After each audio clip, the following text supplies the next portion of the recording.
Just because a computer is old does not mean it's obsolete. Today I'm going to show you how to maximize the performance of old computers and get them to be usable for today and be able to compete with a brand new computer.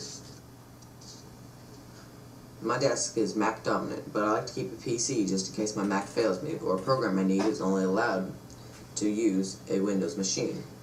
My PC is a Sony PCV RS320. It has a 2.59 GHz Intel Premium 4 processor with 2 gigs of RAM and a 200 gig hard drive running Windows XP Professional.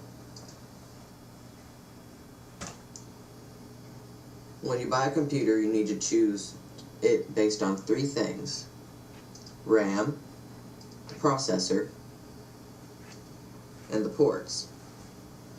Something very unusual I found on my Sony was I have a power outlet in the back of the tower to power external speakers, and it has a FireWire port, which I need to run my FireWire external hard drives that are connected to my Mac.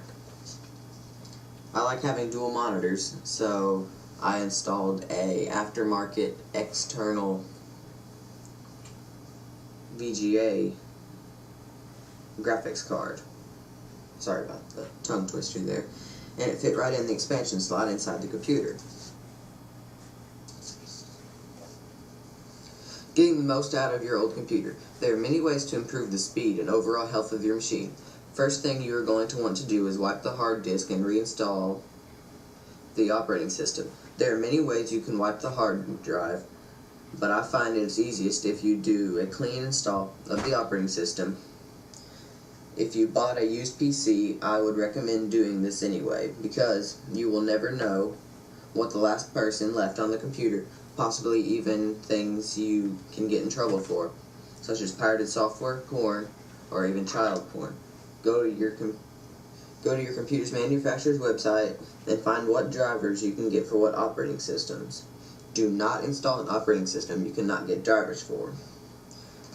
The main drivers you will need are network, video, and audio. And for laptops or wireless desktops, you will need a wireless. Something else you need to worry about is RAM. You can find the specs for the maximum RAM your computer can take in your computer's manufacturing website. There are ways to take hard drive space and change it into RAM, but I find physical RAM much more efficient, and I do not recommend using your hard drive as RAM. Starting up. There are a few things I recommend you install once you get your computer running. A web browser. Internet Explorer is basic, and it is not recommended. I don't like Internet Explorer. It's full of viruses, and it's got so many pop-ups, it's really slow. I don't like Google Chrome because Google Chrome itself is a virus, so I recommend Firefox. It's a free download, it's easy to install, and it runs beautiful on Windows XP. Second thing you're going to need is virus protection. There are many antivirus programs out there, and I only recommend using one because it's the only one I trust, and that is Super Anti-Spyware. It's free and I like it. As I said, it's the only program I trust. If you follow all these steps, you will have a very decent computer at a very decent price, and it will do everything you need, and it might even be better than some computers you buy for half the money even. As always, thanks for watching. Make sure you like and subscribe, and we'll see you next time.